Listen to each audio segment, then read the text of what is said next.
Hello everyone, today we'll talk about how to fix or how to solve the problem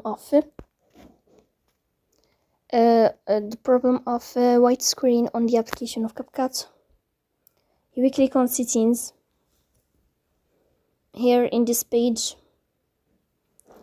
you will go to apps, default apps, app settings. In this list here, you will search about the application of CapCut and you will enter.